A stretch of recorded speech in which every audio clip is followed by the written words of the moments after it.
Assalamualaikum warahmatullahi wabarakatuh. Selamat siang. Kita lanjutkan materi yang kemarin ya. Tugas kemarin sudah coba diupload di Edunex. Dan Anda bisa selesaikan sampai jam setengah 4 ya. Biar apa? Tugas yang minggu lalu. Di minggu depan kita coba bahas terkait yang Anda sampaikan.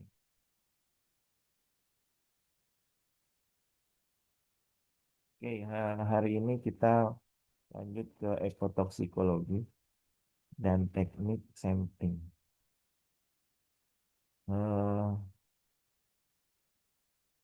Kalau nanti putus, berarti waktu Zoom-nya habis ya. Nanti lanjut lagi ke link yang berikutnya. Kita coba kuliah sampai eh, setengah 3 lah ya.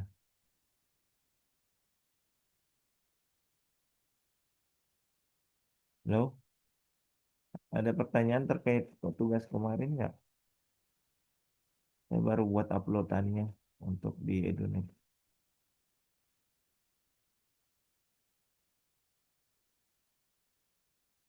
Sudah dapat kelompoknya kan?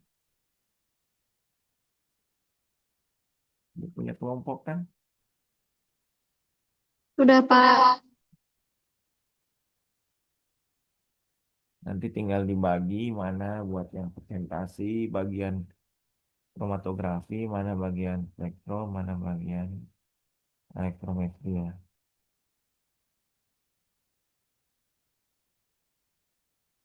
Baik.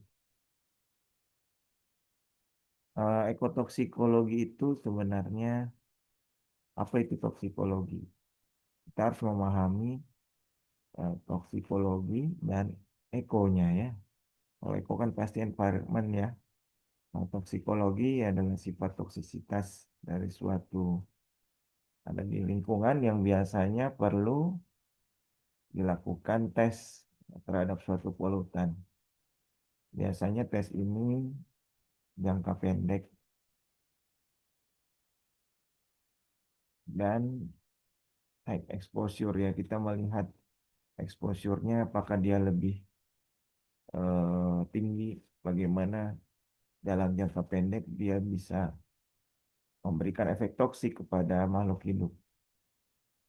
Biasanya ada dosisnya dan punya persentase terhadap organisme. Nah, pernah dengar nama LD50? Nah, ini salah satu parameter toksikologi polutan terhadap makhluk hidup. Kita bilang itu 50% sampel organisme ter- terhadap polutan yang kita bawa ya. Yang kita analisis, yang kita ingin lihat paparannya.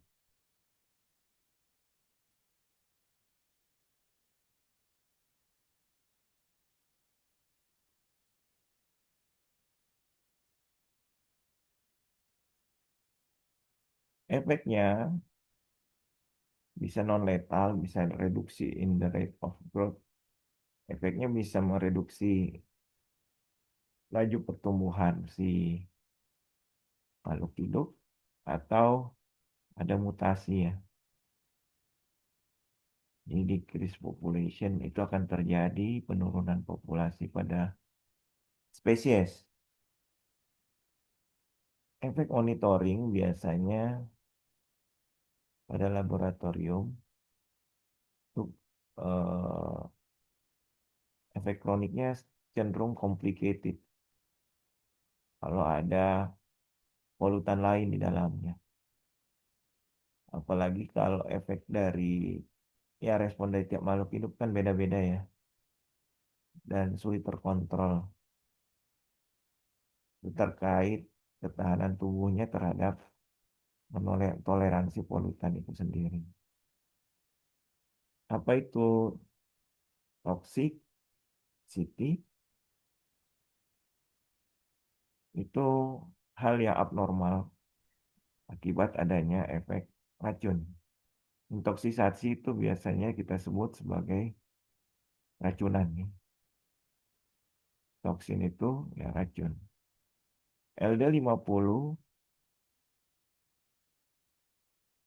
mendeklarasi salah satu memang parameter toksisitas yang bisa terjadi secara oral atau dengan sentuhan kulit dan pernapasan. Jadi, exposure polutan itu sebenarnya dapat terekspos melalui tiga ya dari makhluk hidup, yaitu oral, in, dan breathing. Dan dia berakumulasi di organ-organ dalam makhluk hidup. Dan toksisitas itu juga memiliki efek yang bisa resisten terhadap organ atau jaringan pada tubuh pada dosis tertentu. Sedangkan toksin itu sudah mengandung senyawa racun dengan level yang rendah, dapat mengakibatkan harmful ya to body tissue. Jadi ke jaringan tubuh itu bisa menyebabkan kerusakan dan bisa bereaksi dengan sistem metabolisme atau produk hasil metabolisme untuk memproduksi senyawa-senyawa yang dapat bermutasi, memiliki imunodefisiensi, kanker, dan lain-lain. Tingkatan polutan itu toksisitasnya tergantung kesepakatan dan temuan di lapangan, kesepakatan di laboratorium, dan juga temuan di lapangan. Tiap spesies itu punya toleransi kadar toksisitas berbeda. Dan itu kita sudah pelajari ada faktor biokonsentrasi, bioakumulasi yang bisa menjadi parameter apakah senyawa A terhadap apa spesies A itu termasuk toksik atau tidak. Jadi kita bisa bagi polutan level toksisitas polutan itu di badan perairan atau lingkungan sedimen gitu ya. Itu bisa tarafnya berbeda-beda ya tergantung spesies yang dominan di sana. Taraf pertama biasanya kita sebut sebagai non toksik. Taraf kedua itu ya toksik potensial ya, potensial toksik. Kemudian taraf tiga itu sudah termasuk toksik.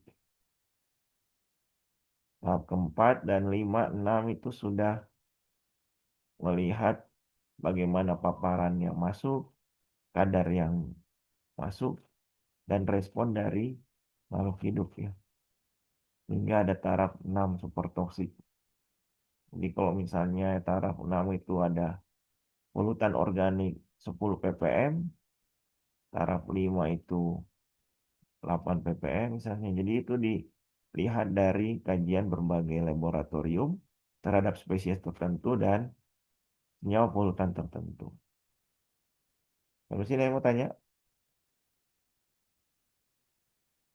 jadi based on species, compound, kemudian laboratory test, sama lifetime si asesmen toksikologi, toksisitas senyawa di dalam eh, tubuh makhluk hidup dan lingkungan itu sendiri keberadaannya ya. Nah ini level toksisitas organisme itu bergantung terhadap 6 hal. Yang pertama adalah spesies. Spesies di perairan itu berbeda dengan spesies perairan laut sama perairan di sungai ya misalnya.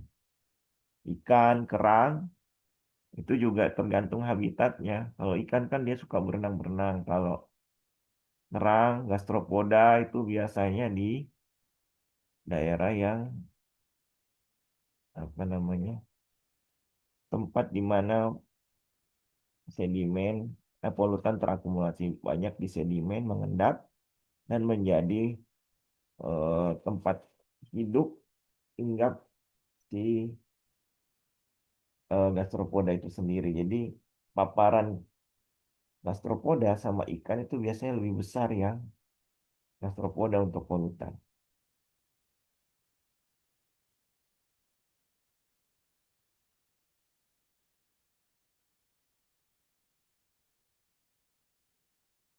Kemudian ada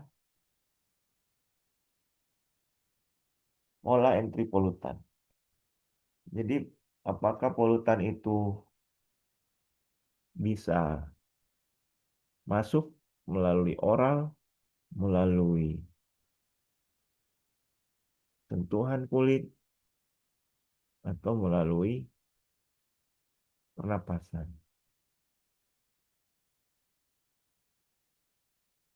Ya. Kemudian berapa lama dia apa namanya terpapar oleh polutan tersebut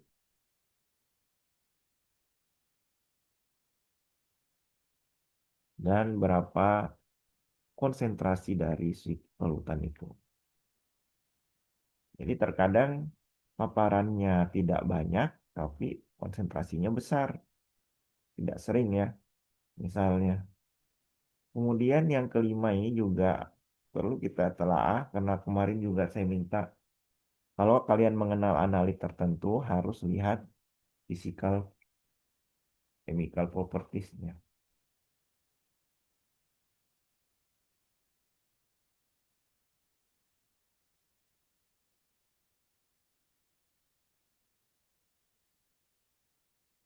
Karena itu menentukan keberadaan dia di lingkungan, kelarutannya, titik didihnya, titik lelehnya, berat jenisnya, dan sebagainya. Nah, yang keenam, banyak orang tidak lihat bahwa ada faktor resistensi tiap spesies terhadap kompleksitas polutan. Karena polutan itu kan kemarin saya bilang bahwa dia tidak berada spesiasinya dalam bentuk backbone-nya misalnya dia bisa teretilasi, termetilasi, logam berat juga dia punya ion, spesiesnya bisa juga bentuknya organologam gitu ya. Nah, resisten faktor ini tiap spesies beda-beda tergantung jenis polutannya. Jadi efek toksikologi sebenarnya bisa mempengaruhi ekosistem di lingkungan. Dia bisa meningkatkan secara waktu ya, meningkat secara waktu mulai dari perubahan secara biokimia, metabolismenya berubah, kemudian secara fisik berubah. Jadi misalnya dia keracunan kan, pas dia keracunan, secara biokimia dia ada perbedaan siklus metabolismenya berubah. Kemudian psikologisnya juga akan berubah, keringat dingin kah atau dia mual-mual gitu kan. Kemudian respon dari organisme juga berbeda-beda karena bisa saja dia responnya oh masih masih bisa berdiri, masih bisa hidup, masih bisa jalan gitu ya. Kayak mangrove itu mau dia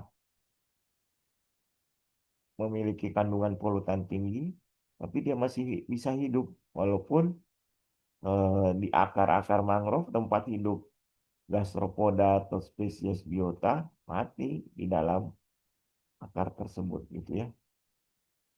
Kemudian bisa berubah secara populasi. Jadi awalnya populasi A, B, C, D jumlahnya sekian, bisa berbeda jumlahnya ya. Ada penurunan dari populasi, kemudian bisa merubah komposisi komunitas yang ada dan merubah ekosistem. Jadi ini meningkat juga dipengaruhi dengan waktu, keberadaan polutan yang mungkin dia akan lebih kompleks di perairan atau di lingkungan lainnya.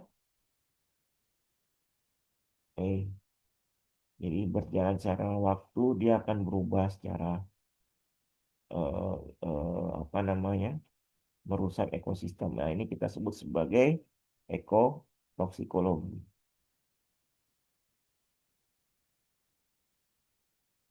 Jadi ekotoksikologi itu dilihat dari empat lima hal ya. Tadi kan bagaimana polutan itu bisa masuk ke lingkungan, ada 6 faktor. Nah, kalau ini adalah faktor yang bisa menentukan ekotoksikologi satu senyawa di perairan lingkungan. Yang pertama adalah sumbernya. Kita harus tahu sumber polutan itu dari mana. Dari minyak. Kalau misalnya hidrokarbon kan bisa dari minyak, bisa dari makhluk hidup, ya.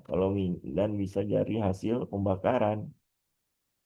Nah, itu punya karakteristik sendiri. Kayak kemarin saya bilang, kalau hidrokarbonnya golongan alifatik, dia rantainya pendek, biasanya kandungannya dari minyak.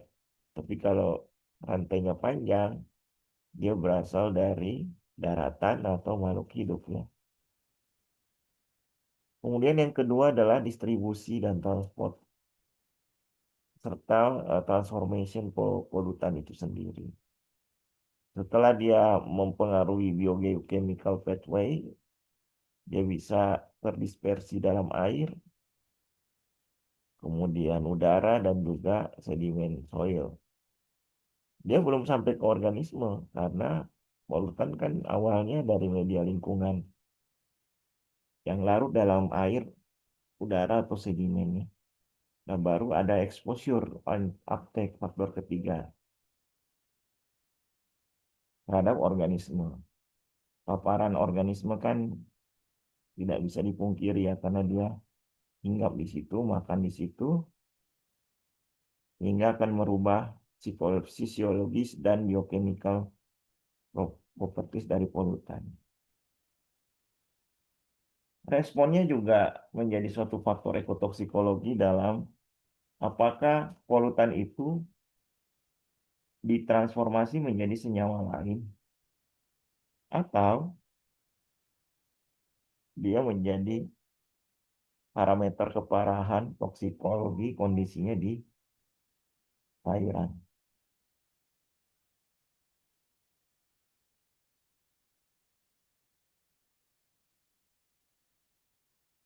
Nah, dari situ respon dari organisme bisa menentukan populasi, komunitas, dan ekosistem responnya bagaimana. Bisa saja dari letal subletal tadi dan transformasi polutan dari menjadi senyawa lain pada rantai makanan, dia bisa memodifikasi karakteristik polutan secara dinamis, baik itu dari hal reproduksinya, perpindahannya, kemudian kematiannya, kemudian rekrutmennya dari segi apa rantai makanan ya, mana yang sebagai rantai predator, mana yang sebagai yang awal-awal ya sebagai prey. Kemudian dia juga memodifikasi komunitas cara strukturnya ya, rantai makanan, lalu merubah secara ekosistem.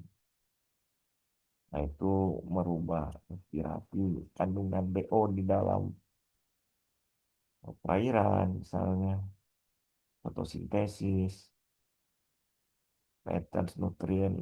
Jadi ini penurunan secara waktu dan dekade tertentu ya.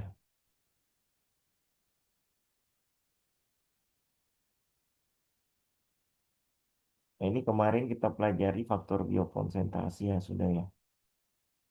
Rasio antara konsentrasi bahan kimia dalam organisme akuatik dengan konsentrasi bahan kimia di dalam air.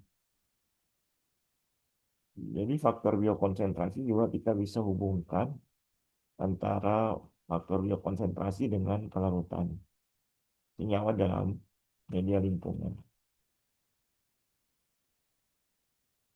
Atau kita bisa hubungkan terhadap jarak ya, radius pada berapa meter tertentu paparan polutan terhadap organisme. Nah, ada juga kalau biotanya berasal dari sedimen, ya kita juga bisa bandingkan namanya biosedimentasi faktor, accumulation factor. Biota sedimen accumulation factor, BSA ya. Ini kita bandingkan antara kandungan. Kursor saya jalan nggak kelihatan nggak? Nggak, nggak jalan. Halo. Kelihatan Pak, kelihatan. Jadi faktor biota sedimen accumulation factor ini dia ini sudah dijabarkan dari tahun 90-an ya.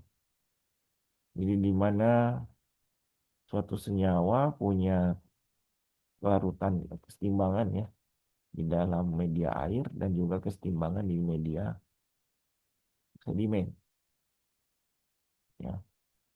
Jadi kalau dia punya kesetimbangan di mana yang lebih besar, dia ada di media air atau di media sedimen. Biasanya kalau media sedimen dia akan lebih apa namanya,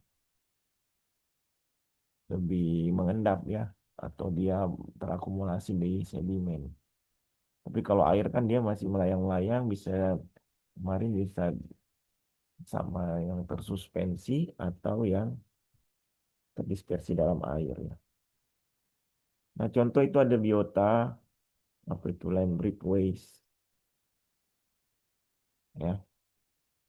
Nah, terkadang senyawa ini akan pada fase aqueous, larutan,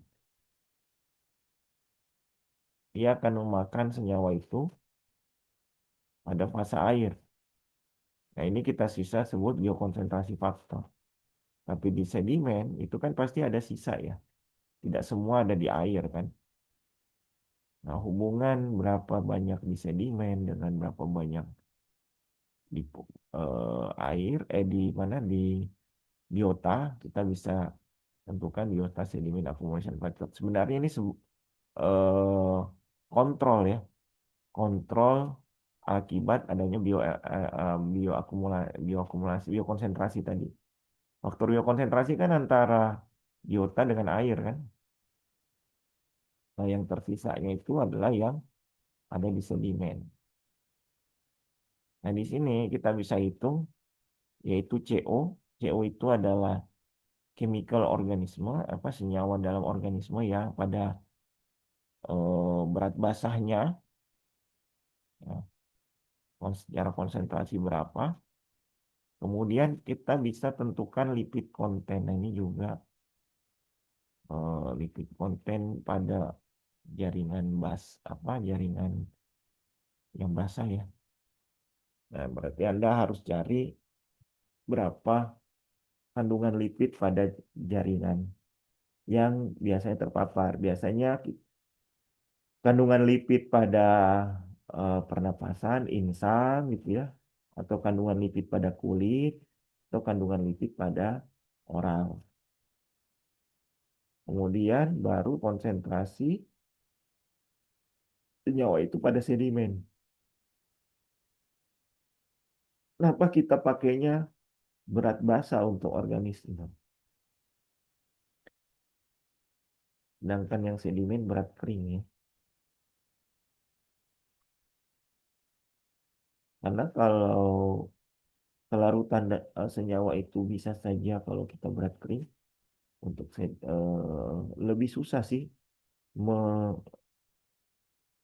menguapkan atau mengeringkan sampel biota yang terpapar senyawa volatil senyawa organik. Jadi lebih bagus kita bandingkan antara berat basahnya untuk polutan di biota dengan polutan yang ada di sedimen. Kalau di sedimen berat kering. Kenapa kalau berat basah?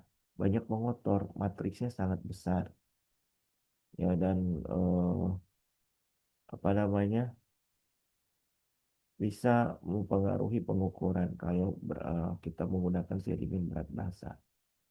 Tapi kalau polutan kita pakai berat basa, apa kalau biota kita pakai berat basa, itu lebih melihat berapa banyak ya sedimen, polutan yang ada di jaringan lemaknya sama di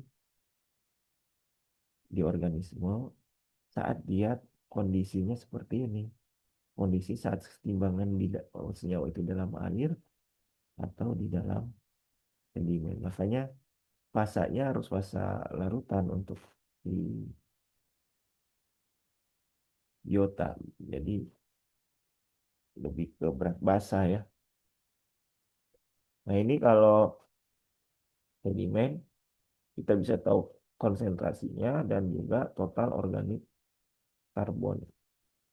Total organik karbonnya di dalam sedimen. Biasanya ini material organik yang terekstrak. Jadi kita biasanya ekstrak dulu, dapat kandungan organiknya itu berapa.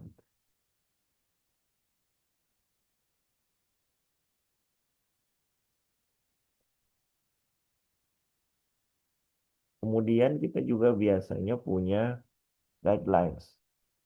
Guidelines ini adalah suatu parameter menentukan tingkat toksisitas dari suatu sampel sedimen.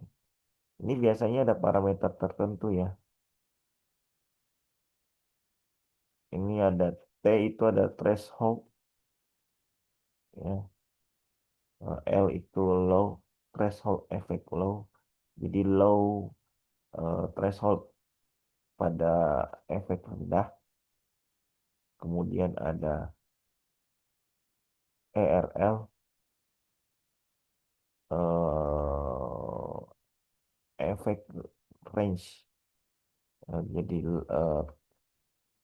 kalau TL kan di thresholdnya, kalau RL di range-nya. RM tuh medium. Ya, jadi dari konsentrasi-konsentrasi ini kita bisa plotkan sesuai dengan guidelines yang digunakan, apakah dia punya pada rentang guidelines itu atau di atas atau di bawah. Sehingga tingkat toksisitas suatu polutan dalam sedimen itu kita bisa lihat kalau yang warna merah itu adalah toksik, yang biru potensial toksik, yang biru muda itu non toksik misalnya. Jadi probability risk, potensial risk. Jadi dibaginya seperti itu. Ini tergantung guidelines yang kita gunakan ya. Ini kalau di Indonesia kan pakainya baku mutu. Cuman baku mutunya berdasarkan SNI dan itu tidak bergantung pada toksikologinya, tingkat toksisitasnya. Nah, jadi kita bisa buat risk assessment-nya berdasarkan ERL dan TL tadi dari stasiun, kemudian berapa mikrogram ya per kilogram sedimen berat kering, apakah di stasiun-stasiun yang kita analisis kandungan senyawanya itu termasuk masih threshold efek low, masih di bawah dari threshold atau sudah di atas. Ini kita dapat dia ada stasiun yang di atas dari threshold. Sedangkan ERL ini masih di atas ya. Kalau di atas ERL ini dibilang bahwa dia risknya sangat potensial toksik. Nah, kita juga bisa interpretasikan datanya berdasarkan kajian lain batas ambang polutan itu di dalam biota.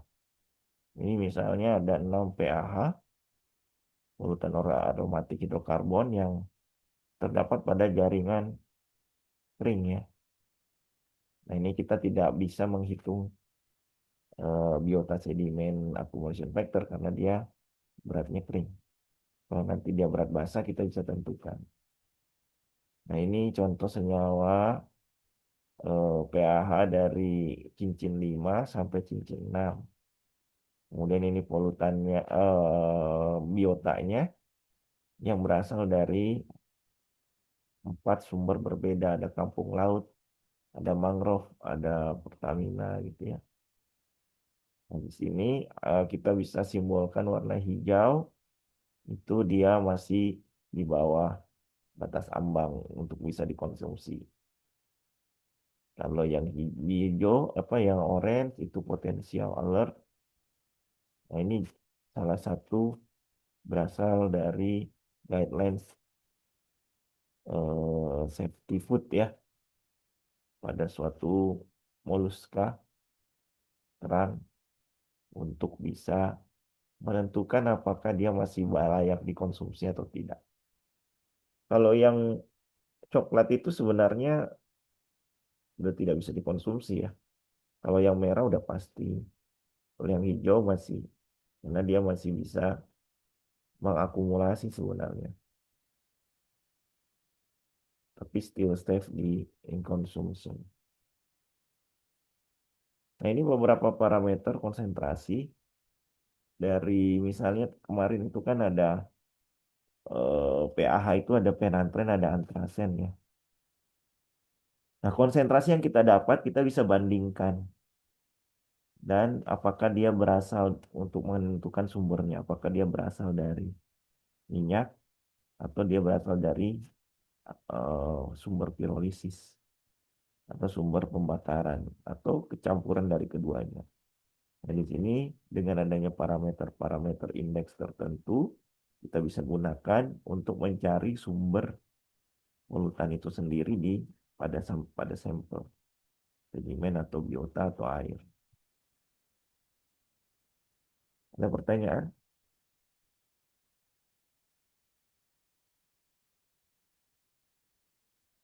Lanjut ya. Nah, ini salah satu contoh interpretasi senyawa polutan organik ya. Yang garis hitam itu adalah lebih ke sumbernya, lebih ke mana dia.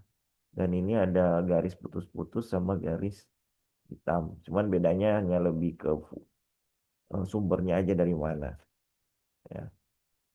Ini kita bisa hubungkan stasiun-stasiun itu untuk menentukan sumber dari polutan itu sendiri berasal dari mana. Bisa dari petroleum, mix, atau